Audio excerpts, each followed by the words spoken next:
Hello. तो कैसे हैं आप सभी। उम्मीद करता हूँ आप सभी मस्त होंगे, बढ़िया होंगे। तो आज से हम अपनी वीडियोस जो है वो डालने की शुरुआत जो है कर रहे हैं। और आज जो पहली वीडियो मैं आपको प्रोवाइड कराने वाला हूँ वो है सिलेबस के अकॉर्डिंग। और ये जो सिलेबस है ये हम बात कर रहे हैं एसएससी का सिलेबस। और एसएससी का सिलेबस में मतलब आपका जो जीडी है या एसएससी का कोई भी एग्ज़ाम है उस सब के लिए है ये। साथ में जो यूपी पुलिस के लिए तैयारी कर रहे हैं उन लोगों के लिए भी ये है। ठीक है, तो शुरू कर रहे हैं। शुरू करने में जो सबसे पहले है वो है अपना सिलेबस। सिलेबस में आपको पता है 3 चीज़ें हुए, एंशिएंट, मिडाइवल और मॉडर्न। ठीक है, आज जिसके बारे में बात करेंगे वो है आपका सिर्फ और सिर्फ एंशिएंट। एंशिएंट में क्या क्या पढ़ेंगे, क्या इंपॉर्टेंट है उसके बारे में बात करेंगे। तो एंशिएंट में सबसे पहले है प्री हिस्टोरिक पीरियड, जिसे हम बोलते हैं प्राग ऐतिहासिक इतिहास, जिसमें हम भीमबेटका, मेहरगढ़ जैसी साइट्स के बारे में पढ़ेंगे। एग्रीकल्चर और जो आग है इसकी खोज के बारे में पढ़ेंगे। इतना ही पढ़ना है, इससे ज़्यादा इसके लिए नहीं पढ़ना है। ठीक है, फिर आता है अपना इंडस वैली सिविलाइजेशन, जिसे बोलते हैं हम हड़प्पा सभ्यता। इसमें जैसे मेजर साइट्स हैं, जैसे मोहनजोदाड़ो हो गई, हड़प्पा हो गई, लोथल हो गई, धौलावीरा हो गई, ऐसी जो साइट्स हैं इनके बारे में पढ़ेंगे। इनके इम्पॉर्टेंट देवता जो हो गए इनके बारे में पढ़ेंगे। इनकी टाउन प्लानिंग क्या है इनके बारे में पढ़ेंगे। सील जो मुद्राएं हैं उनके बारे में, और जो ट्रेड रिलेशंस हैं उनके बारे में हम यहाँ पर पढ़ने वाले हैं।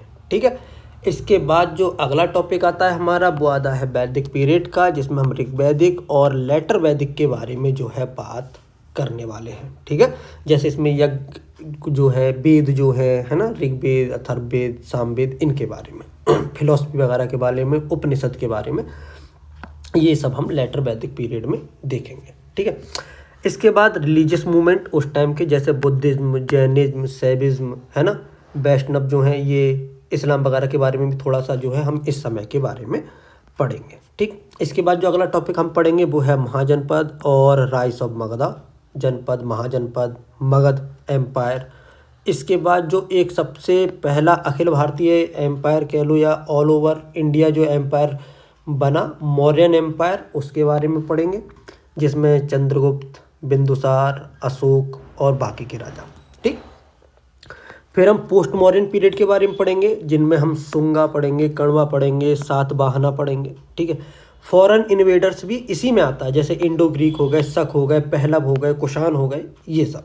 ठीक, इसके बाद हम गुप्ता पीरियड पढ़ेंगे। इसमें जो भी इंपॉर्टेंट चीज़ें हैं वो पोस्ट गुप्ता पीरियड, हर्षवर्धना जो है वो, और उसके साथ जो एक यात्री आया हुएन सांग, सीयू की जिसकी रचना है, ये पढ़ेंगे। ठीक है, सदर्न किंगडम यानी कि जो दक्षिण के जो राज्य हैं उनमें चोल हो गए, पल्लव हो गए, चालुक्य हो गए, राष्ट्रकूटा हो गए, ये भी पढ़ेंगे। इंपॉर्टेंट टेम्पल्स हो गए, जैसे आपका कैलाश टेम्पल हो गया, सूर्य टेम्पल हो गया, मीनाक्षी मंदिर हो गया, वो पढ़ेंगे। एक है ट्राईपार्टाइट स्ट्रगल, जिसे हम बोलते हैं त्रिपक्षीय संघर्ष। क्या बोलते हैं? त्रिपक्षीय संघर्ष, इसके बारे में पढ़ेंगे। और एक चीज़ जो हम पढ़ेंगे वो पढ़ेंगे एंशिएंट बुक्स और ऑथर्स। जो एंशिएंट की बुक्स हैं इंपॉर्टेंट, जैसे कालिदास की हो गई, जैसे धन्वंतरी की कोई बुक है, या बरामिहिर की है, या अमर सिंह की कोई किताब है, उसके बारे में हम यहाँ पर पढ़ने वाले हैं। एक चीज़ जो छूट गई वो ये, जो पोस्ट किंगडम है, इससे पहले हम संगम काल भी एक बार पढ़ेंगे। क्या संगम काल, वो वाला टॉपिक रह गया, संगम काल, उसे भी हम पढ़ेंगे। ये आपके टॉपिक हैं किसके? एंशिएंट के। किसके? एंशिएंट के टॉपिक हैं, और सिर्फ यही पढ़ने हैं। और इनमें जो भी इम्पोर्टेंट चीज़ होंगी वो सब हम इसमें पढ़ेंगे माइंड मैप के जरिए और छोटी छोटी क्लासेस के जरिए, छोटे छोटे कंसेप्ट के जरिए, ताकि आपको एक साथ ना बैठना पड़े और ये कंसेप्ट जो है वो आपको याद भी रह सके। तो ये है आपकी आज की क्लास। आज की क्लास के लिए इतना ही। नेक्स्ट में मिलेंगे जिसमें मिडाइवल के और फिर मॉडर्न के बारे में बात करेंगे। चलिए, धन्यवाद।